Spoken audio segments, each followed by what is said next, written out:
Old driver so lively and quick, I knew in a moment it must be St. Nick. That's me. Travis and Trevor? What about Travis and Trevor? What do you want to tell me about?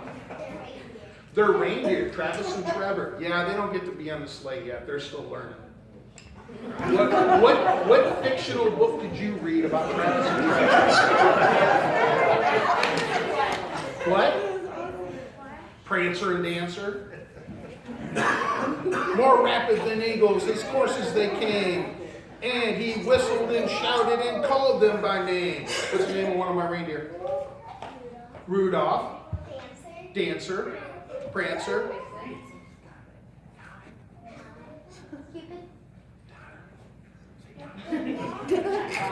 Donner. There you go. You guys did good. So let's see if I can do it now. Now Dasher, now Dancer, now Prancer and Vixen. On Comet, on Cupid, on Donner and Blitzen. You know what Donner did to me this morning?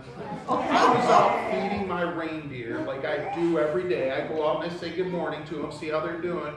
And when I was putting food, he bit me. He bit me right in the ear. I may have to leave him home this year. To the top of the porch, to the top of the wall, now dash away, dash away, dash away all. As dry leaves before the wild hurricane fly, when they meet with an obstacle, mount to the sky. So up to the housetop, the coursers they flew, with a sleigh full of toys. And St. Nicholas too. I used to like that suit, but Mrs. Claus made me quit wearing it. It was mostly white, and apparently it's really tough to get soot.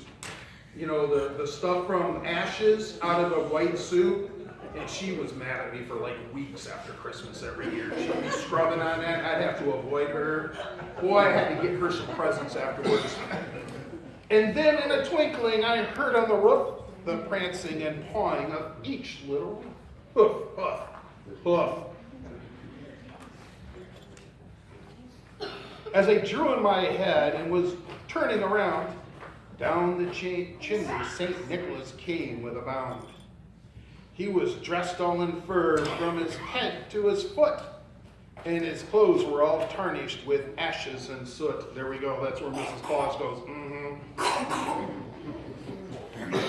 Yeah, by the end of the day, it wasn't white. It was pretty dark. A bundle of toys he had flung on his back, and he looked like a peddler just opening his pack. His eyes, how they twinkled, his dimples, how merry. His cheeks were like roses, his nose like a cherry. His droll little mouth was up like a bow, and the beard on his chin was as white as the snow. Well, it's not quite white as the snow, but it's a good description. Where's Mrs. Claus? She's up north. She's at the North Pole. I came by myself. Next year, I will see if she'll come.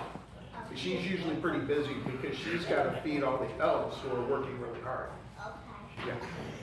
Yeah. See, I'm the one that gets to go around, hang out with everybody, and have fun, and everybody up at the North Pole is working pretty hard. The stump of a pipe he held tight in his teeth, and the smoke encircled his head like a wreath. He had broad face and a little round belly that shook when he laughed like a bowl full of jelly. Now, I resent that remark. That's not quite nice. You don't walk up to somebody going, boy, your belly. It's like a bowl full of jelly. It's not that good.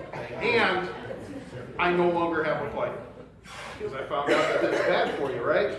Yeah, so I got rid of the pipe many years ago. How old am I? Well, let's see. I told you I was born in 270. And it's 2017. So while you're thinking, you do the math and tell me how old I am. Because I'd like to know too. 1700. He was chubby and plump, a right jolly old elf. And I laughed when I saw him in spite of myself.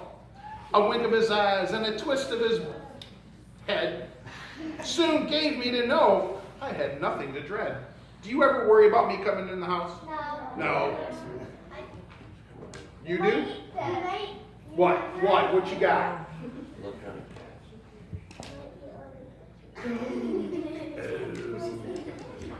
He spoke not a word, but went straight to his work and filled all the stockings, then turned with a jerk. And laying his finger aside of his nose, and giving a nod up the chimney, he rose. See, if I touch my nose, things happen. So I don't, no, Yes. no, no. Now all of a sudden I'm like, poof, gone. And then I end up somewhere else. I'm like, wait a second, I was in Omar. What happened? No. He sprang to a sleigh, to his team gave a whistle, and away they all flew like a down of a thistle. But I heard him exclaim as he drove out of sight, "Merry Christmas to all, and to all good night." Very good, very good. You guys did good. Now I have one more thing that is very precious to me.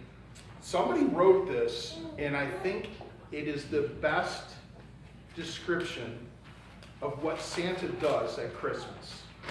This is called Santa's Prayer on Christmas Eve, and it was written by Warren Jennings. The sleigh was all packed, the reindeer were fed, but Santa still knelt by the side of the bed. "Dear Father," he prayed, "be with me tonight. There's much work to do, and my schedule is tight.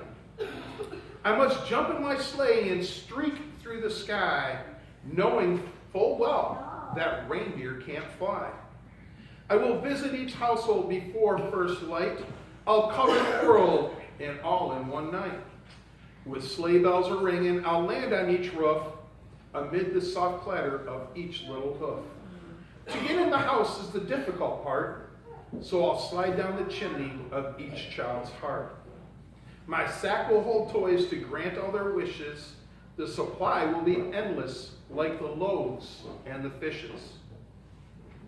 I will fill all the stockings and not leave a track. I'll eat every cookie, yes I will, that is left for my snack. I can do all these things, Lord, only through you.